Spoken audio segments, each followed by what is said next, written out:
So pretty much any other time in the past few years, it would seem crazy to want to talk about Mcfarlane toys.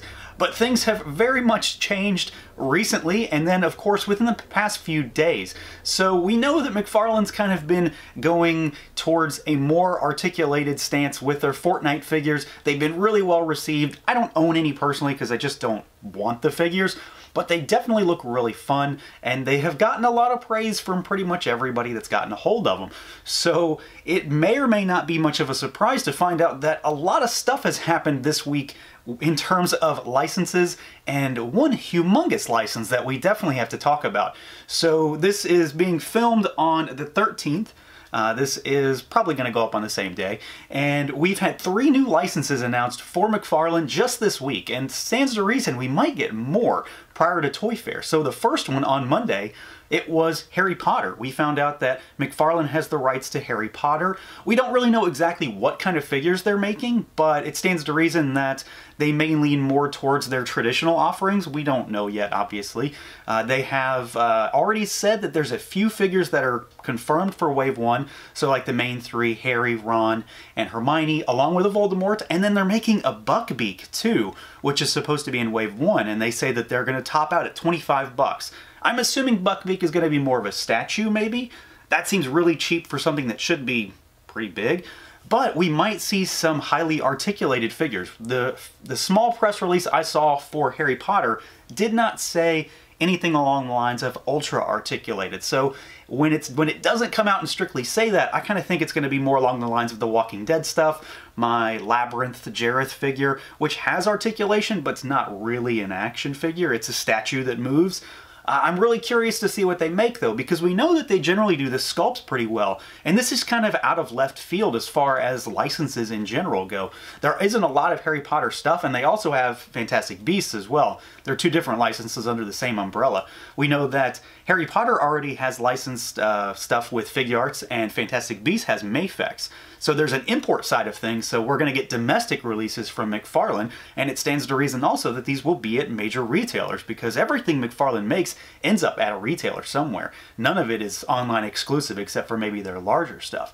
So that's kind of interesting. You know, I know a lot of folks out there I mean, it's Harry Potter. Everybody loves Harry Potter. So that's kind of an interesting one. Of course, the big one, the huge one, came on Tuesday, yesterday, where we found out that DC has now been given to Mcfarlane, which raises a huge question. Well, what happened with Spin Masters?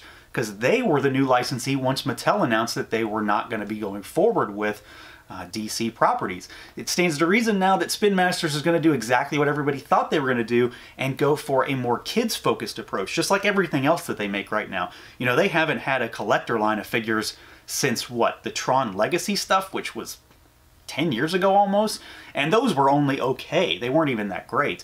So we've got Mcfarlane now doing what are definitely confirmed to be ultra-articulated action figures in the 6 to 12-inch range. I'm assuming 12 inch is going to be statues. That's what Mcfarlane does, so that's fine. I don't care about that stuff. But 6-inch stuff, DC being done by Mcfarlane, that just seems kind of weird, right? Because when you think about Mcfarlane, if you don't take Fortnite into account, then it's statues for the most part with slight articulation. They may be action figures, but they aren't very dynamic.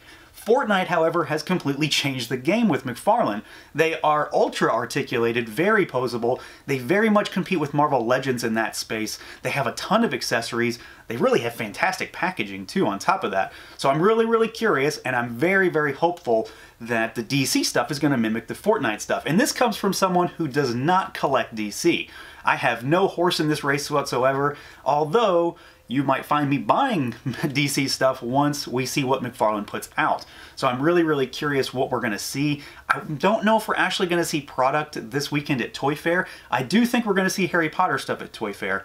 I just don't know if we're going to see DC stuff. It may still be too current, too new, but I'm really hopeful that we at least find out what might be in Wave 1, just to see exactly what's coming along. But this is a huge, huge development. Not only do we have 2 new companies tackling DC from different avenues, we've got what ideally you would consider a former competitor to DC, Mcfarlane, being the licensor for, or the licensee for, their product. So it's kind of interesting. He's kind of gone back to something that he's known for a while, so we can see what he's going to do. Well, not him, he's not sculpting the toys, but you know what I mean. It's really interesting that Mcfarlane Toys is going to be doing DC stuff. It's just an odd turn of events. But again, I'm really hopeful that when they say ultra articulated, that we're going to get that Fortnite style articulation, because that is a real game changer for the brand, for Mcfarlane as a company, and not to mention the fact that if it's not, it's going to be dead in the water anyway. Nobody wants moderately posable DC statues. They want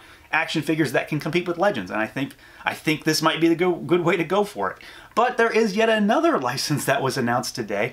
We still don't know all the details on it yet, but today it was announced that Mcfarlane now has Mortal Kombat too.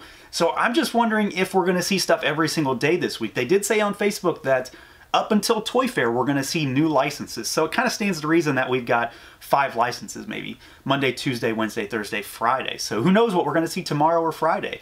And then on this particular license, they did say that we will see product shots on social media this weekend. So it stands to reason that we're going to see at least Mortal Kombat stuff at Toy Fair, which is really interesting. I don't know that there has been a full press release for this one yet or not, but we do not know for sure if these are the ultra articulated like the DC stuff is reported to be, just that they have the license, it's coming, so it could be the more statue type of stuff, but I'm really hopeful that it's going to be more along the lines of the Fortnite figures, because you know, it kind of stands to reason that that would be the same thing with video game, and video game keep things together. You can kind of meld those lines, have your gaming stuff together. Not to mention the fact that, you know, we already know that Storm Collectibles does Mortal Kombat, but they are at a much higher price point. They are at a much more ridiculous aftermarket price point, depending on which ones you go after. And I'm a fan of Mortal Kombat, but I'm not as much of a fan that I want to pay Storm prices to get those figures. I don't care that much. But at $20 to $25 Sub-Zero that has pretty nice articulation, and I can go to Target and buy it, yeah, I'm probably going to do that. So I'm really curious to see what they've got to show this weekend. Are we going to see DC stuff? I still think it's kind of early for that. Maybe in terms of prototypes, who knows? We might. I'm hopeful. And then I bet we're going to see Harry Potter stuff, and I bet we're going to see some Mortal Kombat stuff. I guess time will tell. So I'm really curious what other people think about this. You know, this has been the big toy news of the week, as Mcfarlane is scooping up licenses left and right. We obviously have a lot more to go in terms of what it could be revealed before Toy Fair, not to mention what is going to be revealed at Toy Fair. So obviously I'm kind of early on some of this stuff. I just wanted to talk about it, get my thoughts out there. I think it's cool. I think it's interesting that Mcfarlane is doing this kind of stuff, because I'm not the hugest Mcfarlane fan in the world by any means, but I am interested to see what they can do with what they have shown us already with Fortnite. So let me know down below what you guys think about this, and we'll reconvene after Toy Fair, I suppose.